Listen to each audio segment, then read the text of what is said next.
Thank you, Charles. And that biography you just read has already landed me the #1 traitor to the Chinese race and in modern history, according to Chinese official press. So, well, thank you for this great opportunity. Thank you for this great opportunity for me to share my thoughts with the colleagues here and friends around the world. I was going to start with how fundamentally our China policy and China approach has changed under this administration, but I'll save that for later because this is, after all, is a focus on Hong Kong. Now, hopefully we'll have time to discuss this administration's China policy, how much has changed. Now, Hong Kong, in my view, is a grand experiment that has failed miserably. This grand experiment contains the following 4 elements. Number 1, it is experimented in this scheme called the one country, two systems formula. What happened in Hong Kong in the last couple of years has proven that this is indeed nothing but a bankrupt idea. It's a bankrupt idea because of its inner contradiction. One country presumably appeals to nationalism, national unification, which by itself is a pretty good thing. What if this nation is ruled under autocratic regime? So the people in Hong Kong seem to have said national unification would be meaningless without political freedom. Now, West Germans would not have been united with East Germans if East Germany was still ruled by Erich Honecker and its Communist Party in that country. You have the same kind of logic, same kind of situation going on in the Korean Peninsula. People would not be united under a totalitarian regime. So nationalistic pride cannot take the place of liberty and individual freedom. That's the message of what happened in Hong Kong. And I think the people in Hong Kong have chosen the system of freedom and the rule of law, not the system of communist autocracy in the name of national unification. So therefore, this one country, two system experiment has failed. Excuse me. It has also failed because it has completely lost its exemplary effect on Taiwan, as Lord Patten has alluded to earlier. So one country, two system experiment proved to be a total failure in this lab called Hong Kong. So the second element of this grand experiment in Hong Kong is actually an experiment in the validity of a model of governance. You know, Mao Zedong famously said that the Chinese Communist Party has 3 magic weapons: 统一战线、武装斗争，和党的建设, which means united front, armed struggle, and party building. Now, the Chinese Communist Party has predominantly used the first one as magic weapon to rule Hong Kong for most of its time since 1997. That is the United Front. United Front, in this case, basically it's a top-down elite capturing approach. You basically capture the elites of Hong Kong, the socially reputables, the billionaires, as if they control the elite, and Hong Kong will be stable to the Communist Party's liking. And the people at the bottom, the mass majority of people in Hong Kong, do not really matter very little, or symbolic only. So what had happened in Hong Kong last year in particular, the mass and persistent protests, shows that people disagree with that kind of approach. You know, the battle hymn on the street of Hong Kong is this song from the Miserably, Do You Hear People's Roar of Anger? And it's very powerful. It's people's power of 1986 Philippines movement all over again.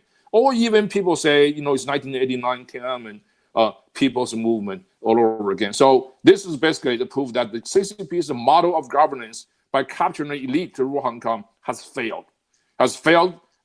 Because it's not really working. So we cannot blame the CCP alone, because Hong Kong's elites should also bear responsibility as well. I mean, Carrie Lam and her government has proved to have been very callous toward people's demands.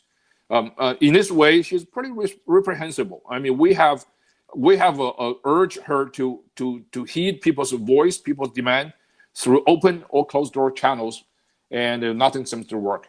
So there is the Hong Kong elites' cowardice and opportunism also to be to blame. The third element of this Hong Kong experiment, in my view, is also a sort of experiment to test the validity of Chinese Communist Party's trustworthiness. You know, Hong Kong is grand bargain mostly because it's a constant meter to monitor the CCP's credit score since 1984. Hong Kong is first and foremost a promise made by the CCP in 1984. It's a promise of a high degree of autonomy for 50 years, backed by judicial independence, free press, individual liberty, rule of law. This promise was made. This promise has been broken. I mean, you might say it's been broken in a very brutal and semi-fascist way. So the Hong Kong abomination, as we say it now, proved that CCP cannot be trusted. And this should be a huge reputational cost to the CCP, because a country without credibility cannot be the leader of the world. So lastly, I will say the Hong Kong experiment is also an experiment in the hope. This is the hope within a larger hope for China as a whole. That's another tragic proof to the dashing of the bigger China hope. So all in all, the Hong Kong experiment, in my opinion, for the last 23 years has been nothing but a spectacular flop in history. So let me just use the remaining of my minutes I have to briefly talk about what has the U.S. government has done in response to the Hong Kong event.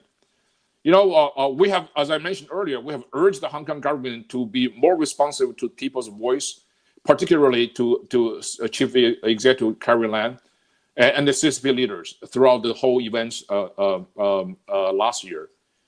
And we also offer support for pro-democracy protest. Vice President Pence and Secretary Pompeo met with Jimmy Lai, Martin Lee, Anson Chan, and Nathan Law, and who's here, and also other democracy advocates in Hong Kong. You know, the president, most dear to his heart for the most of the first term of his administration is a phase one trade deal with China, and but he was willing to put his trade deal on the line to prevent the CCP from directly involving in violent suppression of Hong Kong protest. And I must say, and this is very important, the president, the Hong Kong issue was the only issue the president was willing to sacrifice his China trade deal for. And this is a pretty important for us to keep in mind. And then realistic assessment of Hong Kong's autonomy backsliding. Secretary Pompeo decertified Hong Kong's high degree of autonomy. We sent that report to the Congress and followed by the president's declaration of ending of special treatment for Hong Kong. So, and we also reevaluate the Hong Kong 1992 Hong Kong Policy Act and also follow the 2018 Hong Kong Human Rights and Democracy Act passed by the Congress unanimously, by the way. We also sanctioned key Hong Kong and PRC government officials for ending Hong Kong's freedom and autonomy. And lastly, we have just about 12 treaties and MOUs we have signed with the Hong Kong government, and we're getting rid of them one by one now. So I will end here, and I'm looking forward to the exchange with the audience. Over.